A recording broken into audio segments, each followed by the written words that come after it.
Mr. Voodoo is in the building.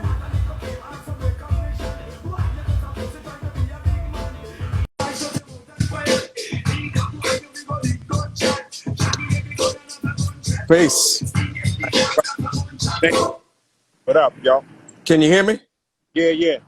All right. Yeah, Appreciate you joining me this Sunday for History Lesson episode 149. no doubt. Everybody that's joining on right now, I have the legendary Mr. Voodoo from Natural Elements in the building.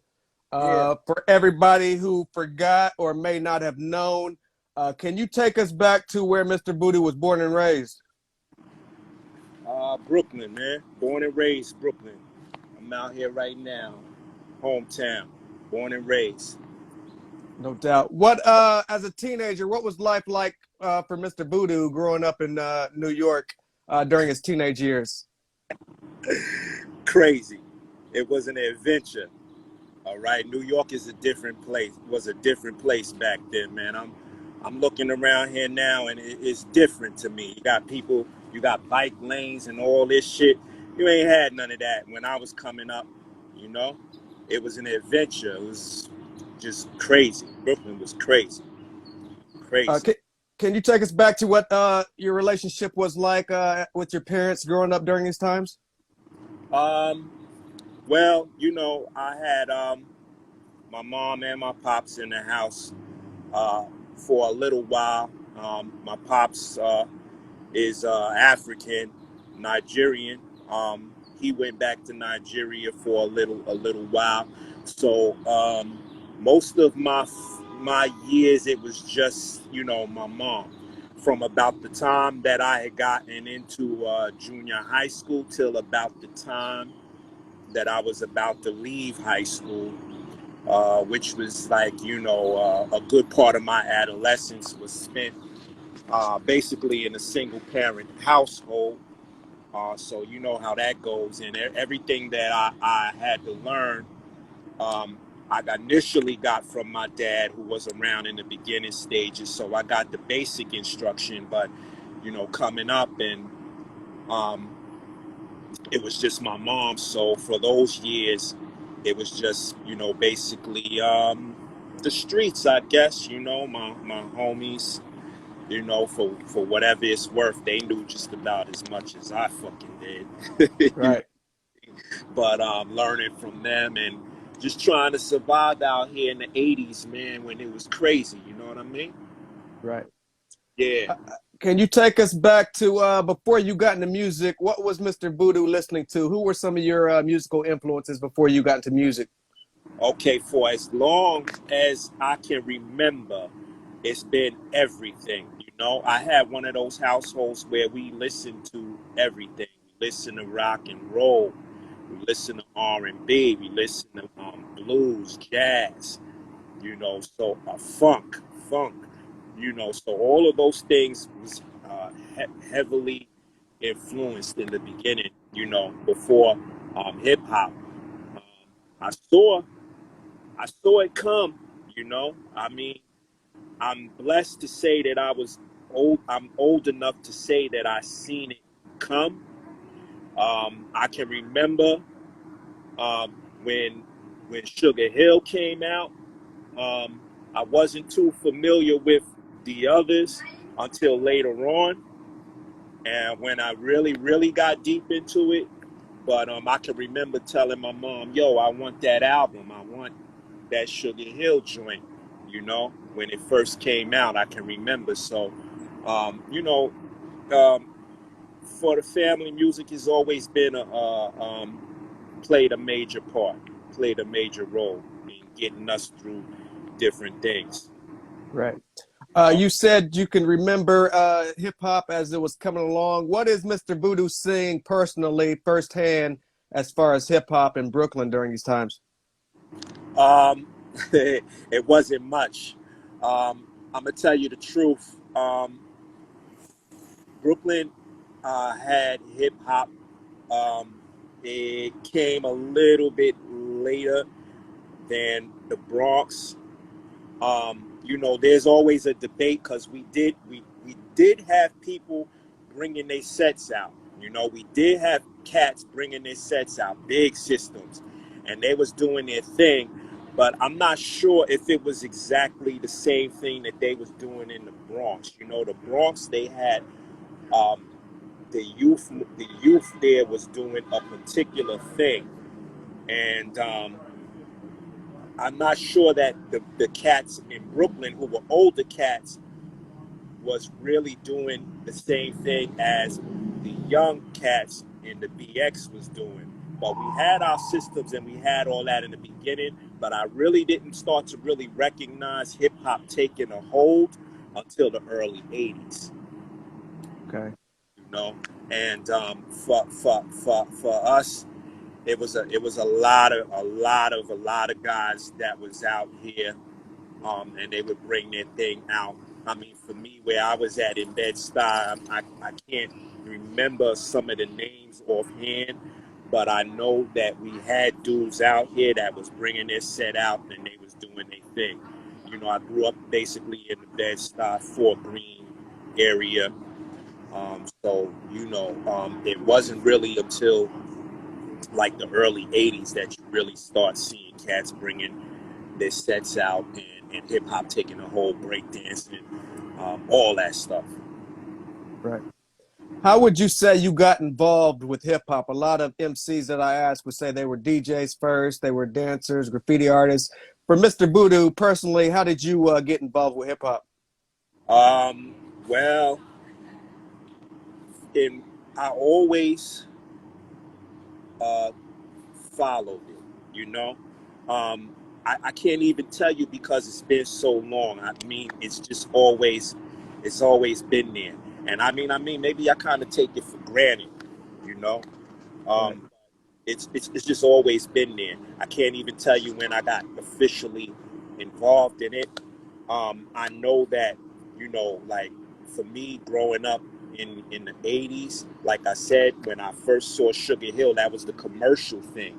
But the underground, the raw thing that really drew me to hip hop was the movie Wild Style, right? Mm, And when I saw Wild Style and I seen what they was doing in the Bronx, I just needed to know more.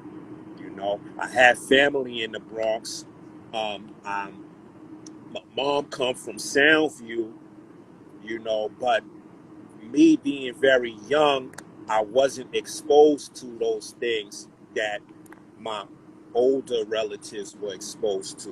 I could only like really get secondhand what they was telling me was going on out there. You know what I'm saying? So when I saw Wild Style, it made me, really want to connect with them and just figure out, find out what's going on, and that's when I really, really, hip hop took a hold of me, really, and I really uh, became infatuated with it. right. At what point did you start to hone your skills and put the pen to the pad and start taking that part serious? Probably in my early teens. And if for me, the MC wasn't a thing for me. It was the DJ. I really wanted to be a DJ, and that was because I went to school with Mace from De La Soul. Mm, He actually is a Brooklyn dude. He moved out to Amityville, out to LI as a young guy, and wound up, that wound up being his situation. But before all of that, we were all little kids, 12, 13 years old, running around in the streets of BK. And he went to school. I went to school with him, and even at that early stage, he was DJing. So one time or another, I'm not sure why, but he brought his set to the school, and I just looked like, damn, I was amazed. Like, yo, he's my age. He's a young kid like me. He's doing it. Yo, I want to do that. I came home and I was like, yeah, I want to be a DJ. I had started mapping in my mind how I was going to get the equipment and all of that. You know what I'm saying? A little Christmas move here, a little thing there. Figure out how to get the turntables. But I realized that it's a lot. It's a lot. when I started figuring out you had to buy records and you had to buy needles and cartridges and it just cost a lot of money, I was like, maybe I'll think about something else. Maybe I'll just break dance or maybe, and then, like I said, as I saw Wild Style and I saw the MCs, it drew me to that part of it because up to that point, all I had really known was hip hop, the hibbit to the hibbit, the hip. You know that. When I see Cold Crush and Fantastic Five and Busy Bee and Double Trouble, which was actually the members of Funky 4+1, I know my history, y'all. I was like, damn, and that made me want to start thinking about putting pen to paper. Um, so I played around with it a little bit, but I got really, really serious about it in my teens. And the influences I can remember were, guys like Cool Mo D, Treacherous, Special K, Tila Rock, basically because they had vocabulary, all of these things that that kind of like just amazed me. And so I wanted to do that. You know what I'm saying? I was like, that's what I want to do. So those guys influenced me early. And then, the Kings and the Raps and the Rockins and all of that. And you put all of that all together in a smorgasbord, and that's basically what made me put my pen to paper. And I would say that would be like 13, 14. And it's seriously like about 18, 19, later teen, Right. Yeah. Can you take us back to young Voodoo paying his dues? What were you doing out there to get your name known? Any ciphers? Take us back to getting your name out there as a MC to be reckoned with. Okay, now in that time it's very challenging because we didn't have social media, right? So social media kind of levels the playing field, it evens it out, it makes it a lot easier for today's generation because they can reach a lot of people, globally, all over the world. But we didn't have that, so we had to do it the old-fashioned way and pound the pavement, right? One of the things was that as I put the pen to paper, it was a personal thing to me. So I wasn't really into letting people know I was an MC or anything like that per se. That didn't come about until the later teens. I spent a lot of time fashioning myself and trying to sharpen it. But how it came about for me was just pounding the pavement. I got involved in certain things, and it was key people at key times that were there that helped me to take it to the next level. As far as, uh, you know, getting into a studio and really perfecting it, I have to say that my man Wayne Dante, what up, yo? I know you on here watching, so I gotta give supreme props to my man Dante, better known as Dante Pacino, because we met at Borough of Manhattan Community College, BMCC, when I was doing a stint there. We met there, and we met actually, and he said he rhymed. I said I rhymed. We kicking it in the cafeteria. Not going to class. We paying for that. We not going. But and we in the cafeteria and we rhyming, and he's like, "Yo, man, you dope, man. I'm recording with a guy up in the Bronx, and I'd like to take you along with me. I think he'd like what you do, and he'll work with you." And that brother happened to be Charlemagne. So we solidified and confirmed the day. It was Saturdays, and we went up there, and I kicked the rhyme, and Charlemagne, he he dug it, and he was like, "Yo, I like the way you rhyme. Come back and we can start recording, and you can start doing some things." So on that side of things, that's how it jumped off for me, right? And that was my foundation right there. Now on the other side of things, I had radio, and how I came back, how the radio thing came about was through, may she rest in peace, a mentor, or older Earth by the name of Rosalind Blair.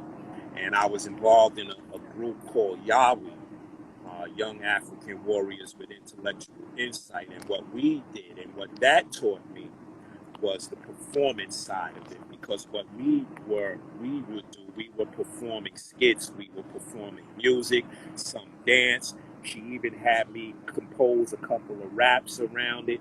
But in my early years, in my coming out of high school, I was involved in that, and that taught me a little bit about stage and how to be on stage, and and those things. But so through her, I was able to make the connection to a BAI. Initially, it wasn't supposed to be a thing where I'm going to the Underground Railroad to do anything with Jay Smooth, but it eventually, that's what it led to. I actually met the program director there. He said, "Listen, I want you to intern, learn things around here. And what I'm going to do is I'm going to connect you to Jay Smooth. He's another young guy who is getting ready to do, who has a hip hop show called Underground Railroad. And since I know that that's what you're grounded in, I'll connect you to him." So I started out with Jay Smooth as an intern, and I learned how to cut and paste little things with the tape, or work the tape machine, and he had already had a co-host. His name was Z Black, Trevor Baldwin.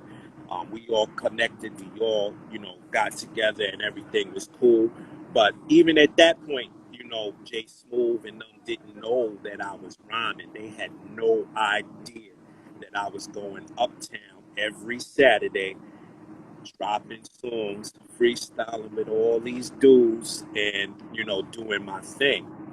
But it just so happened that there was a time where Trevor, who was known as Z Black, was freestyling, and I said, "Yo, let me kick something." You know what I'm saying? Let me kick something. And I kicked something, and they was like, "Oh man," you know what I'm saying? And so that's how that thing on the radio began, and they began to let me play a more prominent role in the radio show. So I had those two things going, and that's how it basically started for me. At what point did you get with Fortress Entertainment? Okay, Fortress Entertainment, that's another thing. Okay, so we can take it from the point where I'm doing the radio. I'm going to the studio every weekend. God bless Charlemagne. God bless Vidal Goring, because that kept me out of trouble for the weekends, right? I had somewhere to go. I had something to do. And that was to continue to perfect my art and get better at it, and kind of sidetrack me away from what my friends were doing. And during that time, I developed friendships with people whom 20 something odd years, 30 something odd years later, we're still friends. So, um, as I get back to what I was saying, so I have the radio, I have the studio thing going, and we would go every weekend. We're dropping songs. It's like at least seven MCs. We're dropping songs. We're doing. And after a while, it came a point where it was like AL lyrical. What up, yo? It became a thing where we was like, okay, let's try to go around and shop these demos and see what we can do. Um, 7 MCs, all nasty in their own right. We're going to a few places. I remember my man Tim. He went to the DNA and Hank Love, even, to have his demo played, and but nothing was really coming out of it, right? So I think we started seeing what some of the other dudes was doing, like Jay-Z, um, with Rockefeller, Wu-Tang Clan, doing their thing. And that became the inspiration. And what happened was, um, you have, I think it was Randy Charlemagne, who happens to be Charlemagne's brother, another dude named Ray, Vidal Goring, whose house we were recording. We were recording Vidal Goring's attic. That's where Charlemagne had set up shop, and we would record and everything. And it was an amazing thing because we couldn't curse. So we was, so we had to make these songs and not curse. So we were already getting like that training, like learning that we could edit our rhymes without putting in those corny edits. You know what I'm saying? That they had back in the day. But so it was Vidal Goring, and I think it was a few other dudes. I think even Charlemagne might have been involved in that. But they all got together, pooled their resources, and decided to start Fortress Entertainment. So now the challenge is that you've got at least seven MCs that all now to, and so that